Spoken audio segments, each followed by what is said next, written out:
Hello. Hello. Are you still at the facility? Yeah.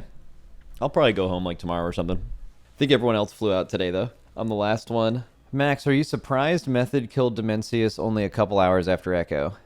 Yeah, I underestimated Method a little bit on the last day. I mean, I literally said after we killed it, I didn't even know if Method was going to kill it the next day, and they ended up killing it pretty quick. So I would say yes to them killing it as fast as they did, but as far as them killing it in such close proximity to Echo, I don't think that's surprising. Like, Echo basically just went to sleep after trying to kill it at night, and then woke up, and then, like, basically just killed it instantly. And, like, Method just woke up earlier. I don't know. Like, for example, if Echo just went to bed when they lost and then woke up 9 hours later, they would have killed it then, and then that would have been like 5 hours before Method killed it. You know what I'm saying? Max, maybe a stupid question, but have you thought about using the slow on platforms to negate the pushback? Yeah, we did think about that. Here we go. So on Dimensius, if you guys are familiar, this is like the boss is over here.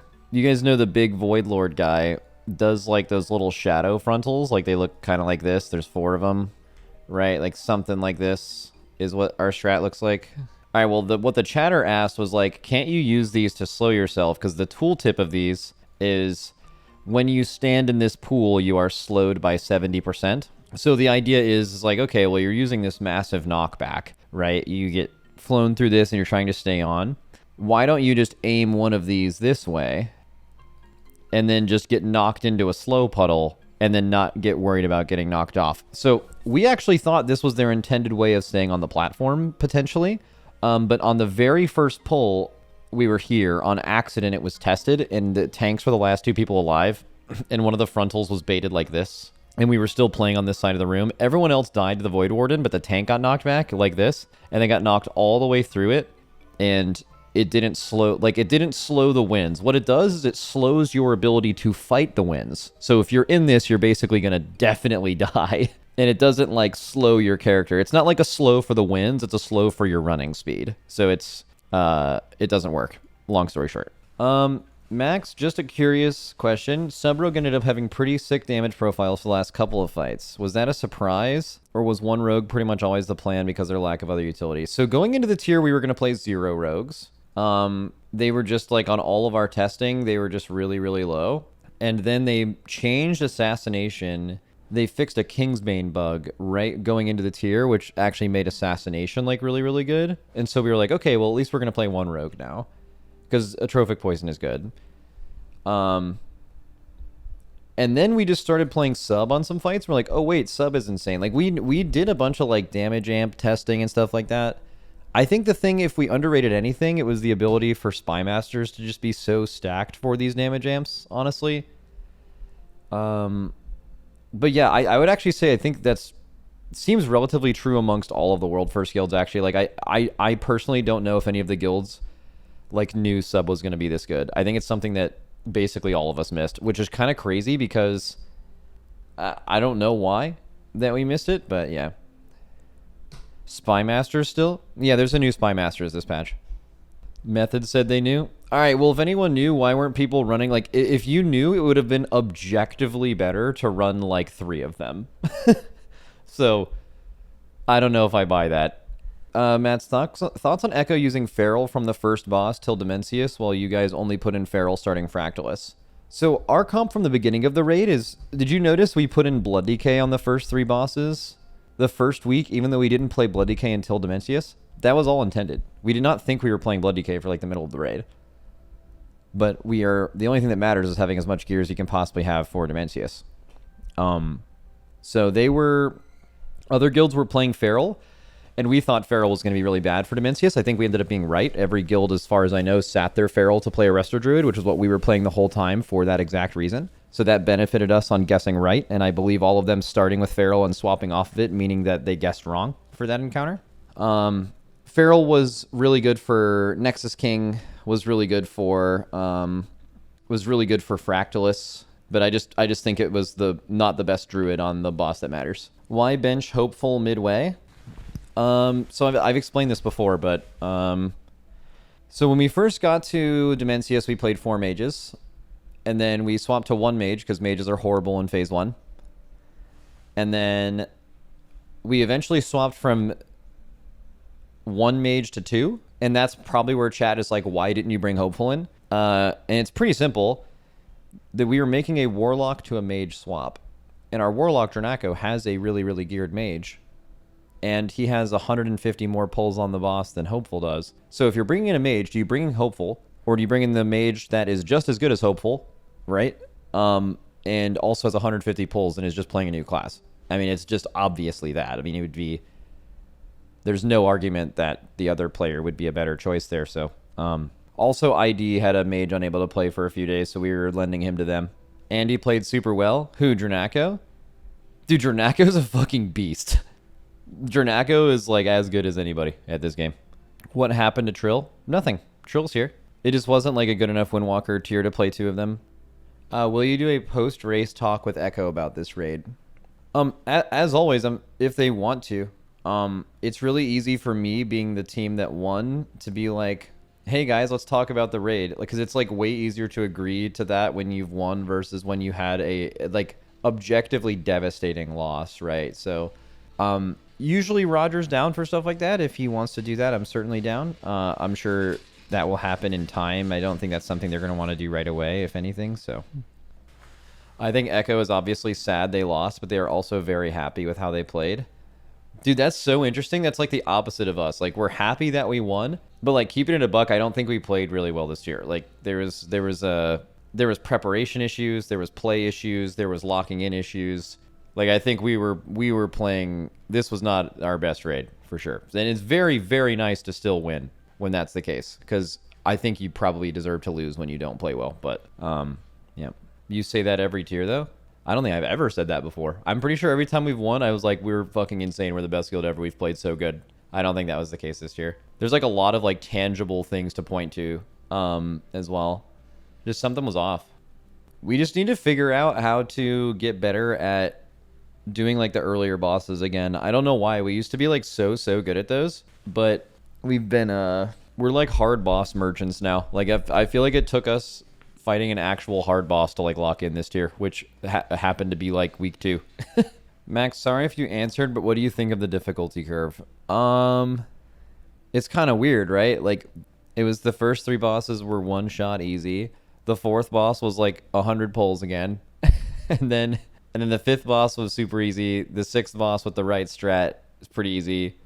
And then Nexus King was like pretty good. And then Dimensius was really, I don't know, I have yet to see an 8 boss raid with a good difficulty curve, so I'll continue to say that I think there should be more bosses in raids. We get 9 next tier at least. Yeah, but like, how the fuck is next tier gonna work? Like, you get, I believe you get a 6 boss raid right away, which will certainly have tier in it. And then you get a 1 boss raid, and then you get a 2 boss raid. I don't know, I don't know how that's gonna go. Like, because they're separated, I think the whole difficulty curve is weird. I don't know. Honestly, it's really weird. If you guys are asking me how the Race to World First is going to work out, it's a great question. I have no fucking clue. They even stated that it's the last raid that's supposed to be really hard. Do you think they're going to make the 6 boss raid really hard, especially after all the complaining about Forge Weaver and like sticks and stuff? I don't think so. They intentionally said the last raid is going to be hard. What that says to me is the other raids are not going to be hard. So if that's the case, do you even do splits, or do you just go in and kill it real quick? Is the Race to World First who kills the 2 boss raid at the end that they're supposed to be making hard? So do we just do mythic splits for like 3 weeks? When do we fly out to the event, by the way? For the last raid? For a month? I don't know. It's also really annoying if they actually do like a High Maul, a Mogushan Vaults, a Heart of Fear, we're just gonna, and they're not supposed to be hard.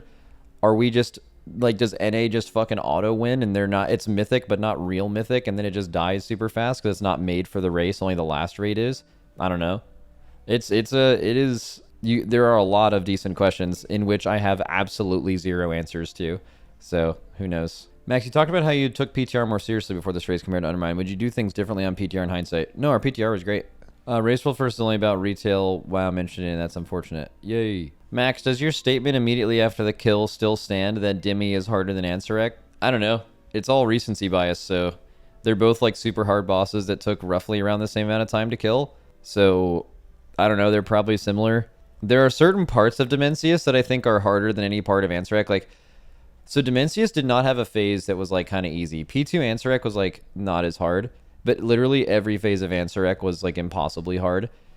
And I think there's a phase in Dimensius that is kind of unique in that the boss is so hard that people can't look at the boss HP. Like, there's never a moment at a certain point in the fight where you can't look at the boss's health because you're so focused on doing the fight. That was true on Halandris, the end of Halandris. When it died, people just didn't even know what HP it was. It could have been at 20%. No idea. That's how hard the fight. Yeah, that's how hard the fight was.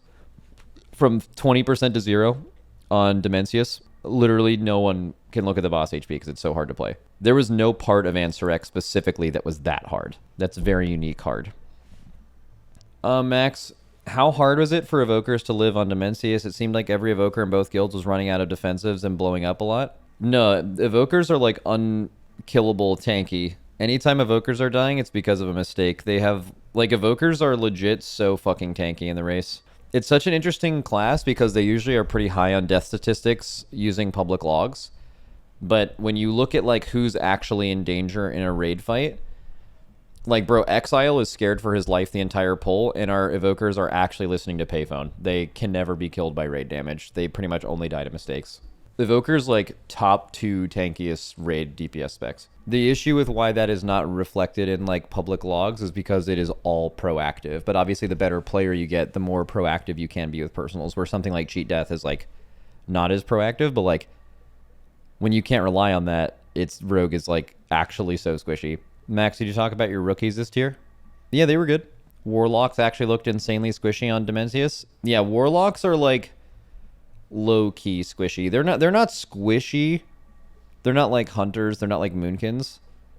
But yeah, they're nowhere near Mage and Evoker. Like, Mage and Evoker cannot die unless they do something wrong. Warlock is not on that tier. For sure, for ranged DPS. Shadow Priest is not on that tier. It kind of depends on timings of fights. But, like, any fight that's constantly trying to kill you and it's not just, like, huge damage events at certain times where you can rotate CDs, yeah, Warlock definitely is scared. Exile said he felt like he was in extreme danger if he was sub 80% HP. Yeah, Rogue is an underrated squishy class. They're very squishy. Max, why no Malarkus or Trill in on Dimensius? Well, Hunter wasn't good enough, so that's why Malarkus wasn't in. And Trill wasn't in. We weren't going to play 2 Windwalkers on the fight. I think if Boomy had a Death Knight as well, we probably would have played 2 Death Knight DPS instead of Windwalker. Why not Lip? Why Atlas for Lip swap? Lip wasn't feeling well. He got infected and was sick from the sickness that was going around, and just told us that he didn't feel like he was playing well and he was constantly tired early in the day, so it would just make more sense to bring in Atlas, so we did. Dryny 19, bro. Yeah, I'm actually really, really glad we won this tier with that, because the last 2 tiers that we got very sick, we lost. We got really sick in Vault of the Incarnates, and we got really sick in, what was the last raid? We got really sick in Amir Drasil. Amir Drasil was actually the worst we were ever sick. It was right after BlizzCon. We literally went to BlizzCon, didn't even fly home, straight to the facility. So we had, like, con sickness during that raid. So the 3 raids in recent memory in which we were sick were Amir Drasil, Vault of the Incarnates, and this race. But this one we didn't lose. I actually think you have an extremely high chance of losing if you ever have a sickness go through your guild while you're playing. You play significantly worse. Not only can you not play at your peak skill level for as long, you just get tired earlier in the day because your body's tired from fighting it, but you also do not reach as high of a peak of play as well. It's definitely bad. Max, how did you guys develop such mental resilience to win after the other guild gets back-to-back sub 1% pulls? I don't know, what are you going to do? What's the alternative besides just keep pulling the boss, you know? I mean, the best thing you can do is not look. Like, when we killed it, I told a couple of our players, like, dude, they wiped, like, sub 1% twice. And they were like, oh, I had no idea. Do you know how easy it is to play and keep playing when you have no idea how close the other guild was? Meanwhile, we have a few people in our guild that were watching Echo wipe low on their other monitor the whole day. Guess what they were like? Stressed the fuck out. They were like, Dryny had, like, a fucking mental boom early in the day. He was like, why are we fucking VOD reviewing and shit like that? And then he messaged me later and was like, sorry, I popped off. Like, I shouldn't have done that. I was just really stressed out. And I'm like, yeah, I wonder why you're stressed out, dude. You're just, every time we wipe, you're like looking at your other monitor like, oh my God, no, I hope they don't kill it. Like, it's so stupid. I don't know why our players do that. It is objectively bad. You're learning nothing and you're only making yourself, like, freak out for no reason. It's so stupid. Time to ban that? Oh, bro, it's bean banned. I know you saw the 0.3% wipe. I know I did. It was so scary.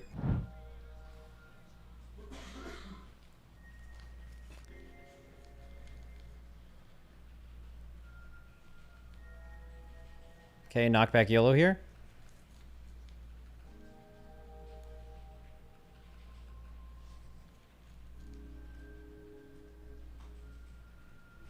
Puddles. Yeah, puddles. We have good dam here. Just make sure to AMZ. We don't have to soak. Sit in the AMZ. Just burn.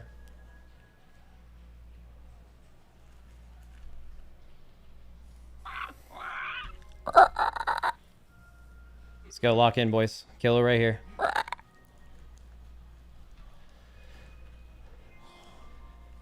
Bro, I actually RNG saw it, though. Because I never look at shit. I don't even look at Discord. I literally don't even look at Discord, so I don't have to hope someone posts that they killed it. I completely shut all of that out. And then I'm like, okay, I think we could do some better damage optimization in the last phase. Let me see what Echo's doing. Pull up Echo's VOD. It's them with everyone alive at 15%. Oh, no. We're literally dragon riding mid-pull at the time. I'm just fucking like, oh, no. See them get lower and lower. They had a couple DPS deaths, but that shouldn't matter. So did we on our kill. I see that Devour cast, and I literally was like, we lost. That's it. We lost. And then they wiped, and then I perked up mid-pull, and I was like, boys, fucking let's go. Lock the fuck in right now. You sounded pretty shook after that happened. Yeah, because I was. Can you imagine if I wasn't? Bro, how could you not be shook? In a 5-second period of time, I was positive we lost, and then realized that in fact we didn't and we could still win. That is I was shooketh to my core, bro. that is objectively fucking frightening. Max, I think you dealt with Dryny's blow up really well. How do you navigate those situations as a leader? You don't get a ton of chances to do that. It's actually pretty rare for that to happen in our guild. But I think you just navigate it by, okay, so like at the moment, like I know that's not Dryny. I've played with Dryny for a long time. I think even before he apologized and admitted that it was because he was stressed out, it was just extremely obvious that he was just very stressed. So I know it's not him. So basically what me and Xesevi and a couple others were trying to do is just to like calm him down and tell him that we're not like throwing by doing this. We're just doing it to get better. And then he was like, okay. Max, when you took your 14-minute lunch break for lunch, Echo also took a 5-minute break and it was like a ceasefire. Oh, that's funny. I never thought of it like that. Max Scripe talked about getting sponsors involved so they can play on NA next race. Yeah. I'll take, or I guess we'll mark that off the bingo card of things that happen literally every race as Echo loses and then says they're playing on NA next year. And which, by the way, I hope they do. I strongly believe that would have not changed anything that has happened in any race so far as who has ended up winning at the end. I also don't even know what credible argument you could have against that. So no, but also it'd be great. I think it'd be really good for the race. It'd be great viewership because we can't do it the other way around. Like I know people are like, you should just wait for Echo. Oh yeah, so let's just play at night. By the way, fuck it, let's just play at night. And then also, what do they do at the end of their week? Do they just agree to not play on Tuesday before their reset? Like, do we do another day of not rating at the end of the week? Like, it's complete nonsense, right? So like, it'd be great. Max, is there anything you do differently for next race? Yeah, for sure. A bunch of stuff. I don't think we did very well this race, to be honest with you. There's a lot of stuff that was like really inefficient. Bunch of problems with tech. Not great strategy preparation. Not really great play. There's a lot of stuff to look at. Max, it's interesting how people have been praising Echo for playing as well as they've ever played, but you guys feel like you underperformed. I mean, is that really surprising though? I mean, like most people look at the way that they like if you're in the lead, you feel confident and it seems like you're playing great, but like it's kind of hard to parse exactly how not good someone else is playing. Like for example, if we played really well week 1, killed Fractalus first, we're like ahead on Nexus King the whole time, like is true most races. Echo could have played exactly the same and we just played better, and the perception of them playing as good wouldn't have been as great. It's about how well we are doing relative to each other. So when one guild doesn't play as good, it makes the other guild look like they're playing way better, and also vice versa, right? But I also would say Echo certainly played better than I thought they were, purely because of how many new players they had. They definitely did really good. How do Liquid and Echo get along? I think mostly fine. I don't think it's much deeper than competition. Like a lot of us are not real cool Gingy, especially after the fired up stuff. And then they have some rogue. I don't know if he's still there. They have some rogue that says some weird shit. And And then that's basically it. Like, I don't see any reason. We're competitors. We have respect for each other. Stuff like that. It'd be interested to hear your take on Ian showing up on the Echo stream and dodging Liquid for years. Bro, I already gave it. That shit, I hated that. I hated that for sure. It makes no sense. Oh, he was right next to them because he was in Gamescom. Okay, he lives right next to the Liquid facility, and we've done like a million races. Oh, he can't do your event because then that would show NA favoritism. Okay, what? So that doesn't exist the other way around? There's no only showing up to the other event? There's no favoritism involved with that? Like, I wouldn't argue that, but I think the other argument's also insane. You know what I'm saying? Like, so what are we doing here? Max, you should watch Preach's new video about the race. It's peak content. Nah. Yeah, no, but also he's been on Echo's caster couch, which is just like anyone who's been on that couch, bro, they have something about them that they can never shake. I just can't look at him the same way. It's unfortunate. I like Ian, but now he's got just something about him, you know? Wasn't Dratty on there? Yes, you guys always say this. It's the worst thing about Dratnos that he did that, but everyone makes mistakes. Although I did go into JB's stream after the race and I was like, dude, why did you cast for Echo? And then he said, well, I didn't get any offers from you. And then I was like, oh, well, that's kind of a good point. I didn't think about it like that. Why did you think about it like that? Just come on. I do like JB though. JB is my exact kind of funny. He just has a very high quality of like content. And what I mean by that is like, bro, if you read a JB tweet, if it just happens to show up on your timeline, there is a 0% chance that tweet isn't going to bang. That shit, it just bangs every time. You know what I mean? He never puts out a low quality tweet. They all own. How is Dash? Dude, Dash is a great Race to World first caster. I'm so glad we got him for the entire race this time. He's like, I mean, obviously he's like a really experienced caster in general, but he also is just like really, really likes the race. I imagine if you guys watched the TL channel this time, that was probably a huge deal. Really enjoyed Azale dropping by the stream. Yeah, dude, I haven't seen him in a while. I really enjoy him. I wish Flowers came by too. I haven't seen him in a while. Dude, the last time I talked to Captain Flowers was a long time ago. I've been to like a few dinners with him. Been to a few parties with him. But the last time I saw him, I think I've told this story before. Also, he's the one who like had that one Shark Shoes clip that one time, which is really funny. The last time I saw Captain Flowers was at an offline TV party, and he was super drunk, and he invited me at some point to come over to his house and get drunk and play old PS2 games.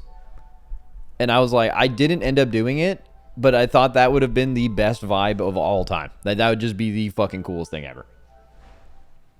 You didn't do it? Yeah, no. I mean, maybe I'll do it someday. How were the numbers for the TL channel compared to yours this time? No clue. Bro, during the race, I'm so, like, completely oblivious to anything happening outside of the race. Max, it was clear Method weren't going to catch up when they got to Demi. Would they have had a chance if they had learned P1 without Lust from the start? No, that would have been a terrible decision. So you guys were all wondering why it took so long for all of us to move Lust out of P1. But, like, there's a reason everyone did it so late, because it's P1 without Lust, or P1 with Lust is kind of free, and P1 without Lust is like the hardest part of the fight. So you would just ruin your late phase consistency, which is what you're actually learning by doing that. Naowh had some interesting feedback for why Method is third, mainly being DPS analysts that can squeeze out damage and players that can last 15-hour days raiding without burning out. He said Method played worse at night.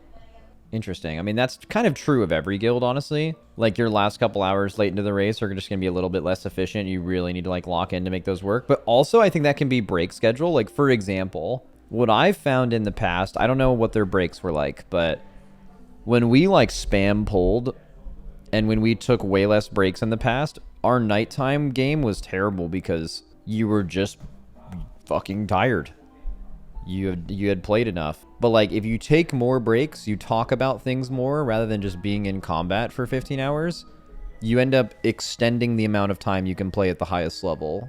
And I think that's probably a little bit variable per guild, but I think that is more of a planning thing. But also, didn't Naowh like oversleep the raid by 3 hours or something?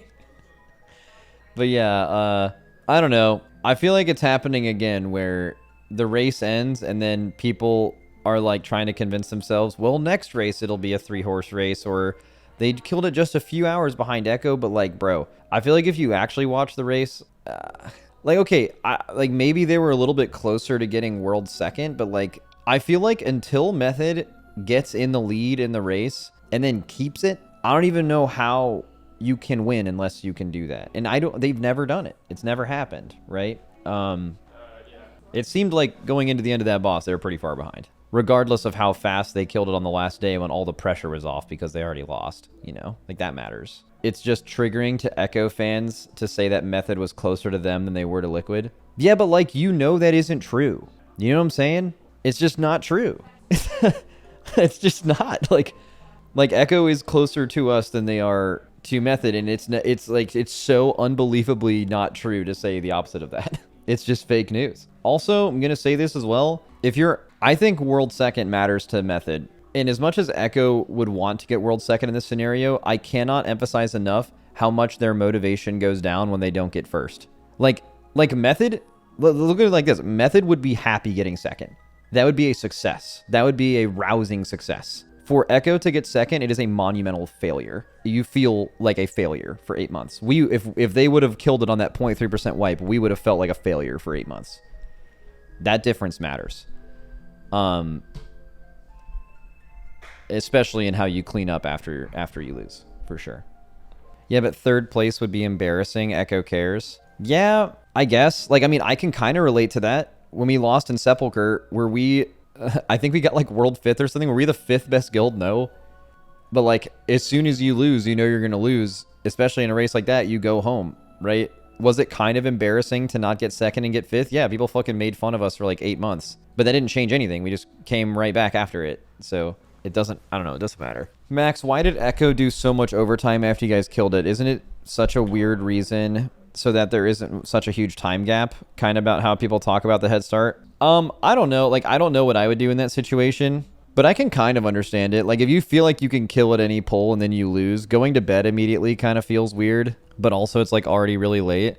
Like, okay, this is not me speaking for them. I'm kind of making a guess here. I hope I don't make anyone mad. I think even though the race is over at that point, and as far as when you can kill a race for like the NA advantage to have the least impact possible, I'm pretty sure killing it on fucking Saturday of the second week is like, I mean, I don't even know if there is a more perfect time to have a race end as far as like all of that shit not mattering, right?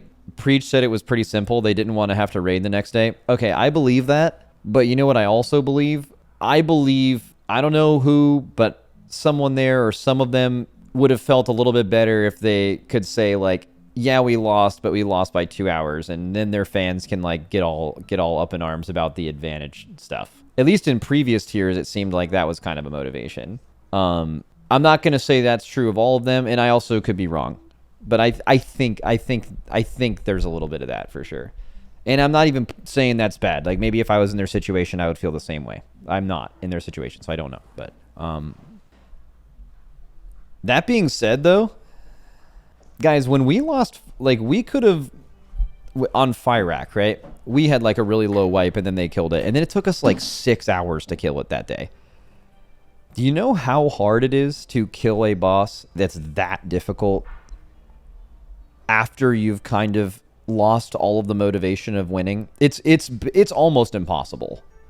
It's so hard. It's like for example, Echo ended up killing it a lot later than us, like 13 hours after or something. Dude, if we didn't kill it, they would have killed it that night. That's how that works, right? But like, dude, when they killed Fyrak, it took us like almost all day to kill it because that motivation is gone. But like, it being already 2 a.m., so you're fighting people being awake basically, and the motivation loss, the chances of you killing it that night after losing that late, in my opinion, are like almost 0%.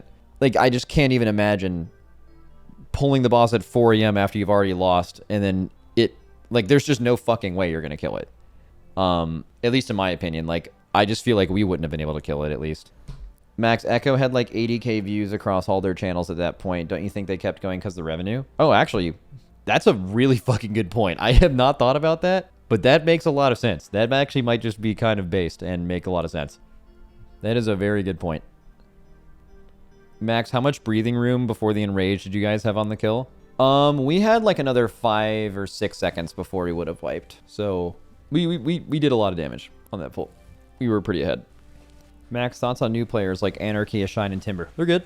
Was this the best tuned end boss in the past few expansions? I mean, Ansurek too, right? Like, I feel like this boss and Ansurek were very similar in the fact that they released them, basically did not nerf them at all, and people were saying it was impossible and needed to get nerfed, and then it ended up being pretty much exactly tuned from the very beginning, which is really impressive. Ansurek got an enraged nerf, though.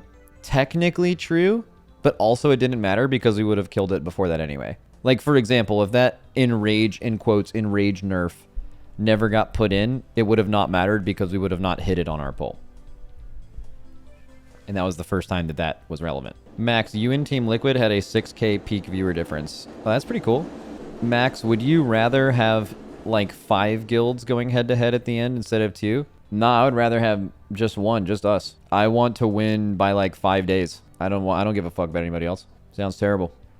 That would sound boring, no? No, that sounds amazing. That would mean we're winning by a lot. You're asking, okay, here's the issue. You're asking me for my opinion, and you were asking as a viewer your opinion. As a viewer, does it make sense that you guys, instead of having 2 streams to look at of people wiping at sub 1%, you instead have 10? Yeah, I get it. But like, you're asking me. Why the fuck do I want 10 other guilds to be as good as me? I want to be better than all 10 of them by a lot. I don't want them to be anywhere close to me. What do you mean? What are you asking me right now? You know how I felt a couple days ago? That felt terrible. Dude, winning on Ansurek was fucking free and easy, bro. We were shitting on everybody. Winning in Gallywix, easy as fuck, bro. I felt fucking amazing the whole day. I was eating like a horse. I didn't eat a bite of food on the day we killed this boss. I could not eat a single thing. That felt bad. Well, then you'd be out of a job. I don't actually think that's true, but also, like, if we ended up, like, not having a job doing this anymore and people stopped caring about the race because we were too good at it, would still mean we're having a lot of fun. That sounds like a better result to me than losing ever. You looked rattled for sure, bro, up until you guys killed it. Yeah, because I was. If that makes sense. Understandably, I think. Or I fucking look rattled after we killed it. Looked like I saw a fucking ghost or some shit. You guys played pretty bad in P1 for 2 hours? That happens to every guild. Echo also, even on the day they kill, or even on that day, had like an hour or so of P1 wipes. It's just one of those bosses. It's a really hard phase. They also had a lot more P2 wipes than us. If we ever got into P2, it was a P3 pull. They had some like late P2 wipes. I'm not really quite sure to what yet. Max, what do you consider to be an optimal time between races? Well, right now they're 5 months in between races in expansion, which is great. And then, like, I guess going into a new expansion, it's a little bit longer. Guess I'm not quite sure how long next year is going to take. They said that it's coming out like on or before June 10th, 2026. I personally don't think it's possible for us to do like 1 year of a farm period. I just don't believe that. I think it's going to come out a lot earlier than that. Max, wouldn't Hunter's Mark be good in P3? Yep, just not good for the other 2 phases, so it wasn't good enough. This fight wasn't just about P3. Getting to P3 was impossible, but turns out also P3 was impossible, so you had to make some decisions. Max, do you think the removal of weak auras will expose some top players' true skill level? If they make the same content, I think they'll just have to nerf some of it, because like some bosses without any weak aura assignments, like clearly they just create some mechanics knowing that you're going to need things to assign them, right? Not every boss, though, to be fair, but I actually think what would happen, and this is maybe not a good thing, is that the removal of weak auras will increase the gap between people playing this game at the very highest level and like your average cutting edge raider or your average top 50 world raider, right? Because what weak auras are a crutch. They are something to handle something for you so you can focus on other things. And the better a player gets, the less reliant you are on crutches. You still use them to perform at the highest level, but like if you're going to just take them away, there's certainly a higher value for someone who is less good than someone who is very, very, very good. So I think it would have the opposite effect, personally. Aren't you a crutch in that sense? Yeah, raid leading is a very similar crutch to like when you're in a fight, there's a lot of things that can help you. Text-to-speech, weak auras, like icons on your screen, and also good raid leading can also be something that takes away cognitive load for you to focus on what you're doing, yes.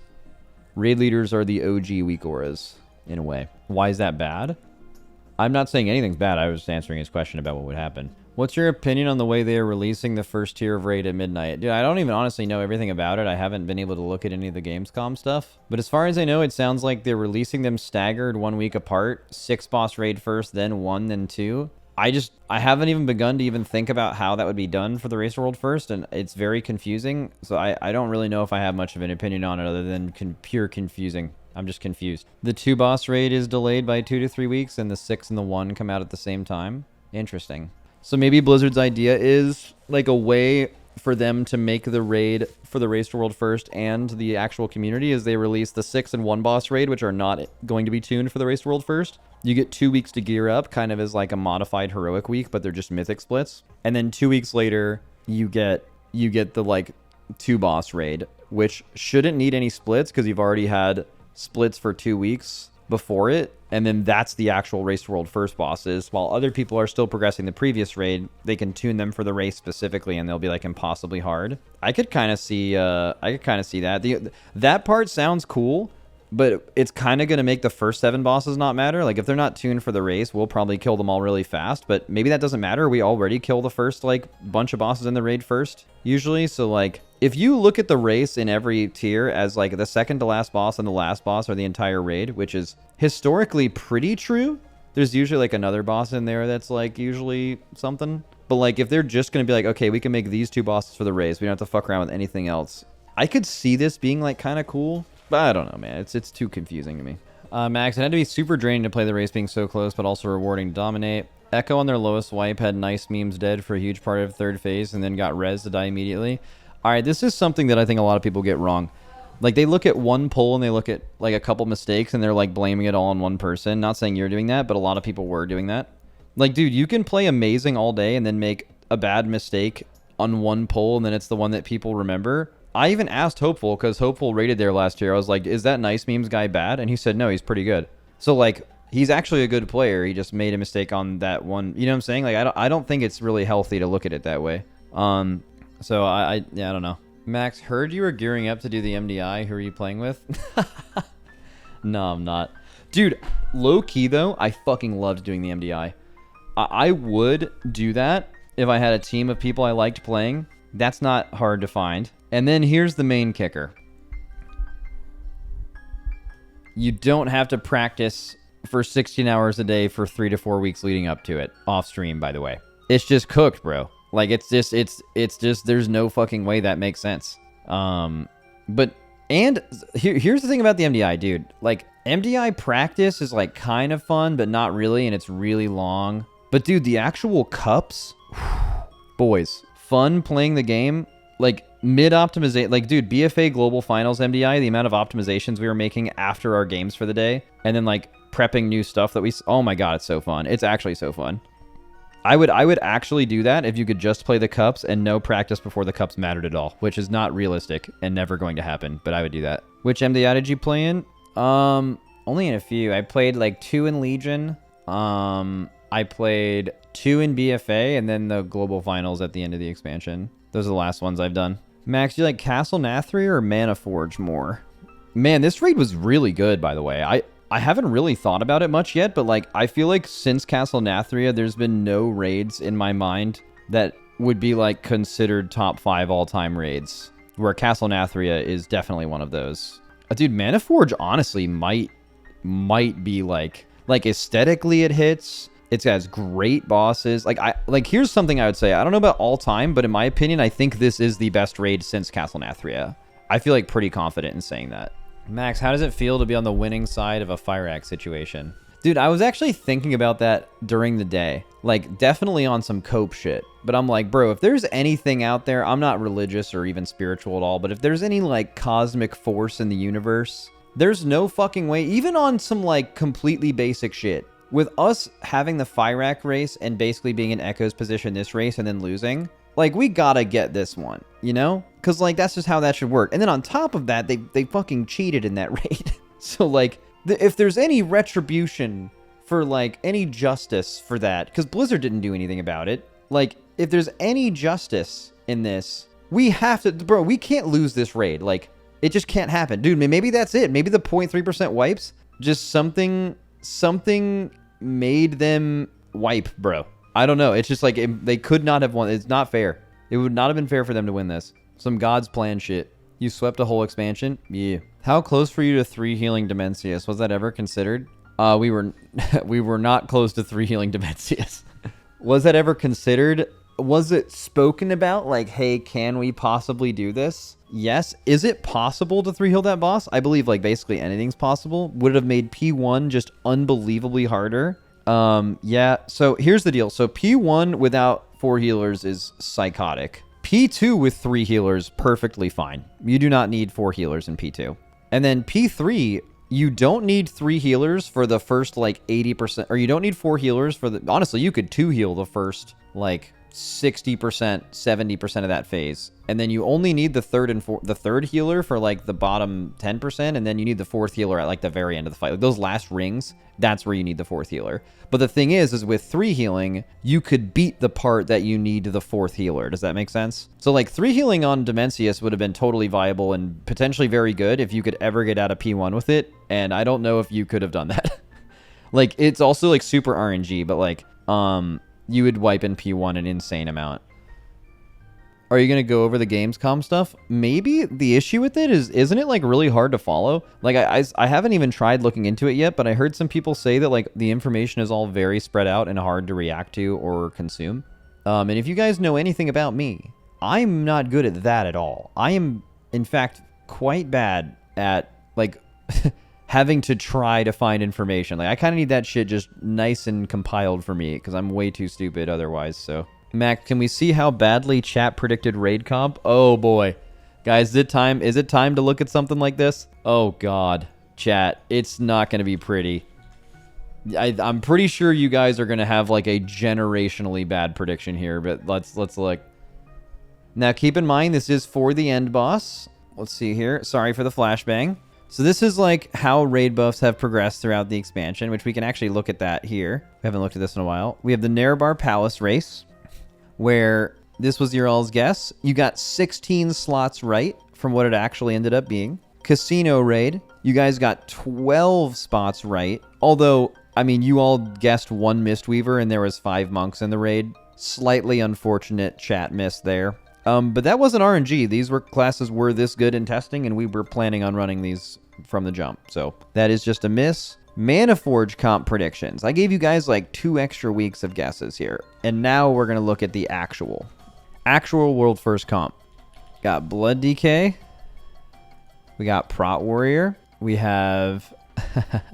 This is going to be an absolute massacre. Everyone was solid on Priest. Or sorry, on Mistweaver Monk. Automatic Jack had like a healer tier list going into the tier. This was post all the changes too. Official raid tier list. Bro, the only healer in Race to World First stackable was the one healer that never got played by any guild. The Dark Horse was, which is kind of a clever way to put this, because this is basically C tier, but you name it Dark Horse, so you're not technically wrong if people run one. Every guild ran a Holy Paladin. We were running potentially double Resto Shaman for a while, and didn't end up doing it, but a very good healer comp. Disc and Holy on the same tier is crazy. Disc is terrible. This was just wild. So it's not your all's fault. I just think, like, pretty much healing is also the most famously inaccurate community guess going into the tier, because there's no sims. It's, like, way harder to, like, actually gauge. It's pretty much pure feel. So what the comp actually ended up being was, you guys got Resto Druid correct. Ended up being double Prez. And what was the last class? Paladin. Holy Paladin. Okay, and then DPS. You did have a Havoc. You did have a DK. You did have a Rogue. You had an Ellie. You had a Priest. You had 2 Evokers. You guys guessed Hunter. 3 Warlocks. Unfortunate. 3 Warlocks was good on the fight. You only ended up running 2. And 2 Mages. You guys got that right. So you guys actually did pretty good here. Now it's time to count. And put in what you guys missed. So, pretty much all the stuff you missed was mostly Ellie Shamans. There was another Ellie here, another Ellie here. And then, what was the other spec? Am I missing here? Windwalker. Yeah, so you guys got kind of screwed a little bit, because we could have played Windwalker. Actually, it's probably better off to put Ellie down here. We could have played Windwalker. Windwalker and DK are same cooldown timings. We could have played a second DK instead of a Windwalker. You guys got kind of screwed here. We could have easily played 2 DKs, so that's just unlucky on your part. Fully honest, completely unlucky. Put in Echo's comp. No, this is the world first comp. The only thing that's different is you guys are just going to get the DK right instead of the Windwalker. Still hella wrong. I guess you also would have gotten the Resto Shaman too. get owned. I mean, Double Evoker is definitely better than Resto Shaman on the fight, though. Okay. You guys got Prot Warrior correct. Yay!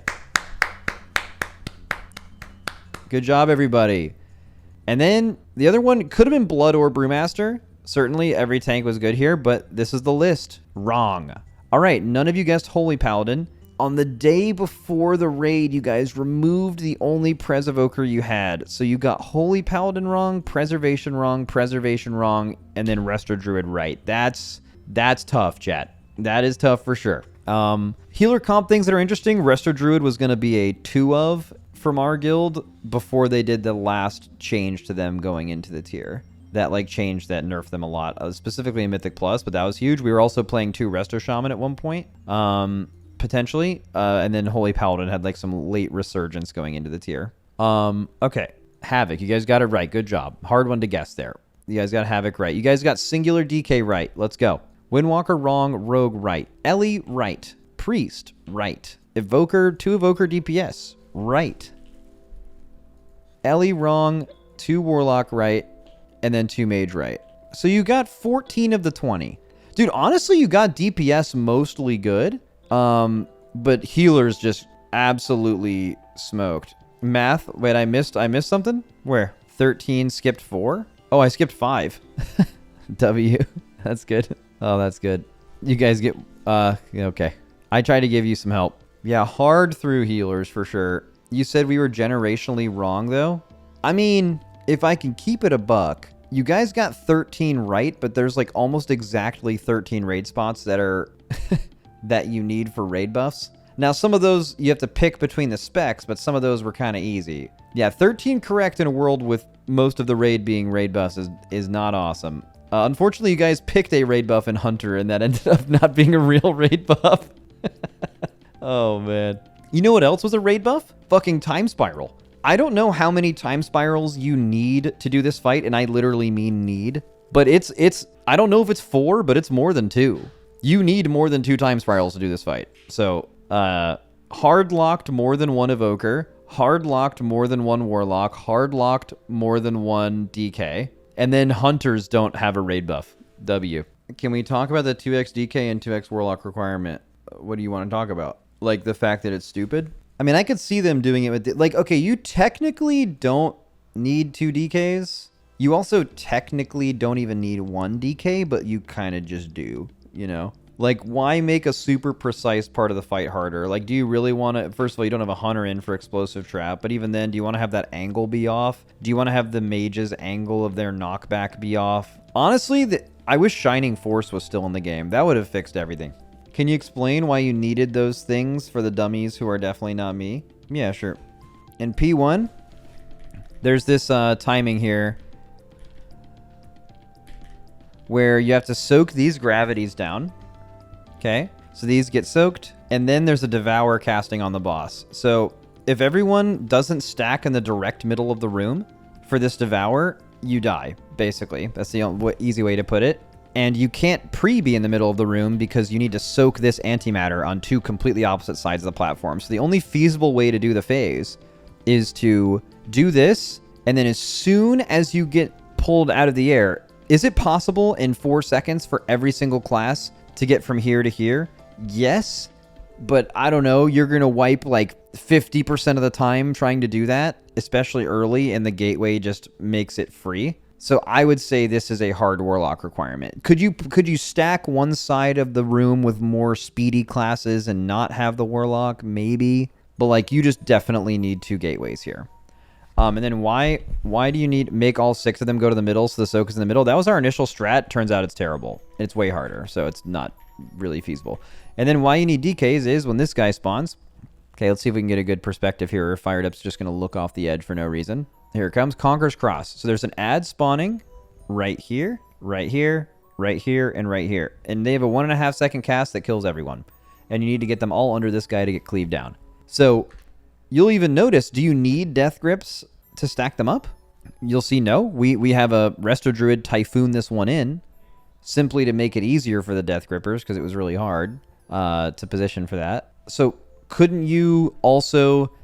like mage blast, like knock back this one and this one and this one, and then get them stacked like as good as Death Grip, no, way harder than Death Grip. Like I'm pretty sure the reality is you just at least need 1 DK to grip this one and this one because it's just so far away. You don't need a DK for this one, and I guess arguably you don't need a DK for this one, but you also just like kind of do. So that's why you need 2 DKs. Also, this phase is exactly why Abomination's Limb is gone. That's it. That's why. And then you also need more than 2 Evokers because you just need Time Spirals, right? Like you just need Time Spiral for this knockback or you're cooked. This one right here. Boom. Fired Up's using an extra blink he has from Time Spiral.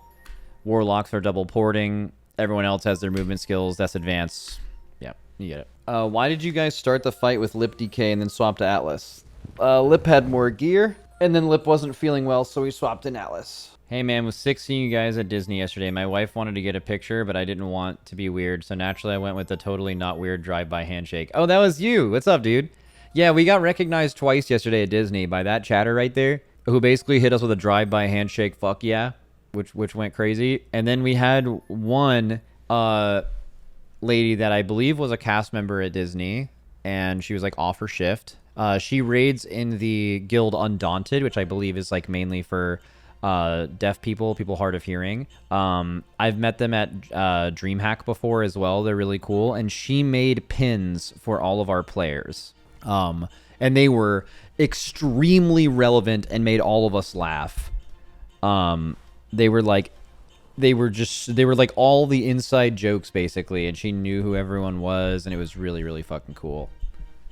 We got a picture with her as well. I think I have that picture. I didn't post it, but I do have it, I believe. Yeah, I can show it. The cumber. Yeah, I got a cucumber pin. Where the fuck did I put this? Dude, let me put this in my old Discord called Post My Own Stuff. Where is it? Yeah, here it is. Dude, when was the last... Oh my god, so long ago since I've used this Discord. All right, here we go. It's just a picture of Lily's face. So shout out. Here's all the pins. Like, there's these little green pins that Atlas is holding here. They're all like individualized to us. She gave them to us. So shout out her. She's really cool. That's the Undaunted Guild sign, by the way, what she's doing. We're all throwing that liquid up. We throw that shit up all day. We were throwing that shit up on every ride, by the way, for the cameras at the end. Shaq and Fired Up together at Disney had to be pure joy. Yeah, it was pretty fun. Also, THD went, which I was really happy about. THD usually after races is very like doesn't like going out doing stuff with us. He just likes to like stay and like play Lost Ark at his computer. And he like, you could tell he was like a little bashful about it. Like he was like, yeah, I'll go to Disney if there's like extra room. I just don't want there to be like a ticket that went to waste. And you know, there was other people the ticket could have gone to, but I'm like, that's like THD's way of saying he wants to go. So yeah, we brought THD. He went on all the rides. He went on all the rides except for Guardians and the Incredicoaster, which makes sense. Why does that make sense? What do they do? I just don't think he's into like huge thrill rides. I also didn't do the Incredicoaster. I'm not a big roller coaster going upside down guy. But I rode everything else, and I rode Guardians as well. Guardians is like Tower of Terror. It's like the one where it like shoots you up and swings you back down, and you like have that feeling of being weightless, and it's very weird. And it does like a giant drop from the top.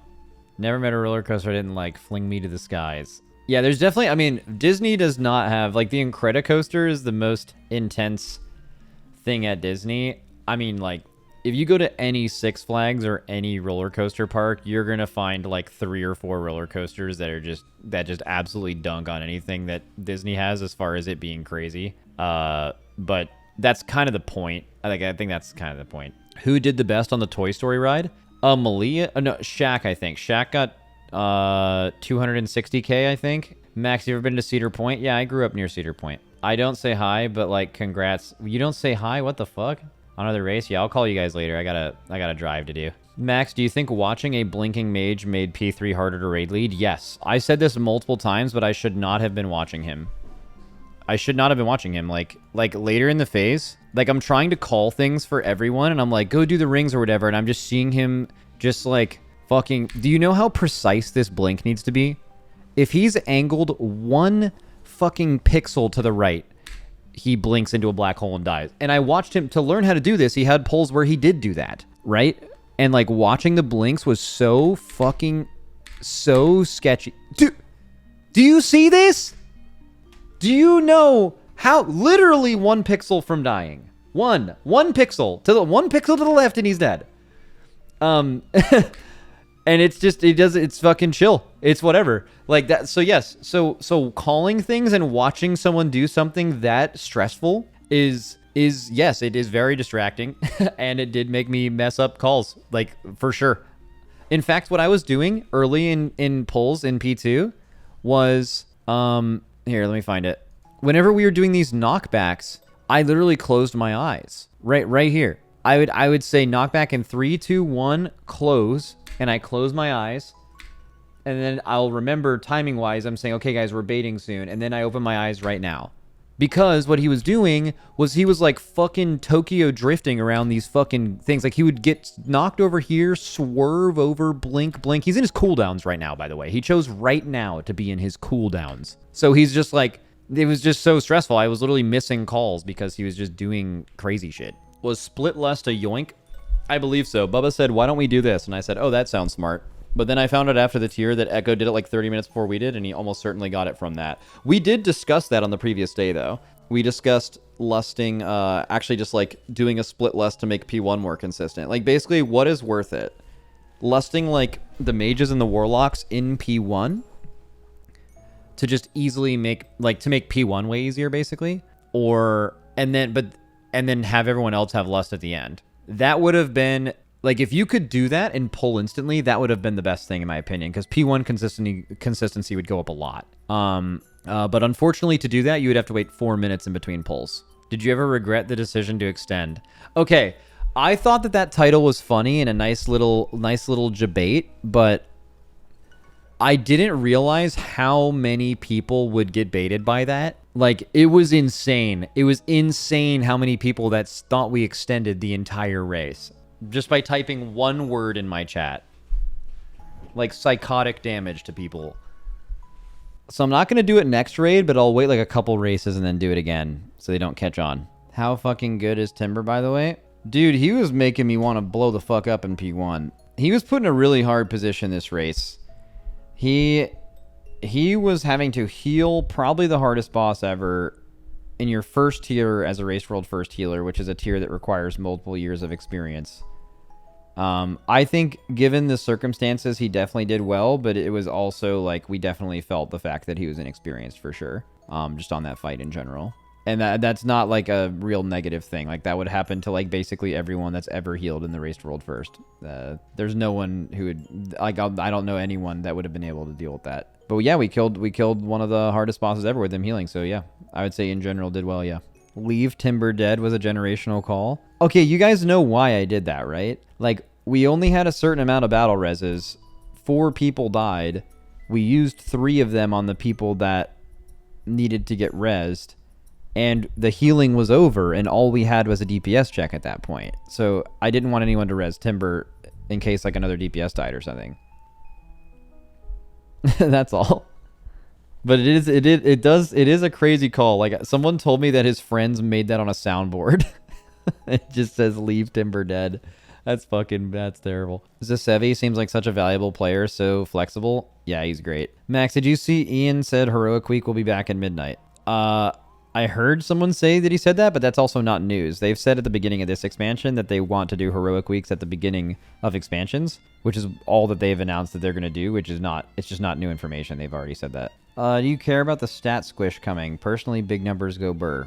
I've never once had a thought or an opinion on the stat squish. Whether you're hitting for 7 million or 700, it's relatively the same thing. It's completely irrelevant. Max, do you think you'll be splitting your NA and EU again this race? I hope not. How do you stay hungry after a sweep and a threepeat similar to NBA Dynasties losing that fire? Yeah, I'm going to need to figure that out because I felt like we lost it a little bit this tier. Like, I think we did not play really well. And the only thing I can point to so far, although I'm going to look at it more, is that, like, it's just harder to stay motivated when you've been winning versus losing. So I don't know. That's going to be my main objective for the next little bit, though, is making sure that you don't get complacent. I think it's hard to completely fight that because people are humans, but I think we definitely felt that this raid. Are there any plans to celebrate with the EU squad? I mean, nah, we can't. They're in EU, but we did with Tobo a little bit. We were at Disney yesterday and we brought Tobo on some of the rides. We were just holding the phone up and just like bringing him on all the rides and stuff.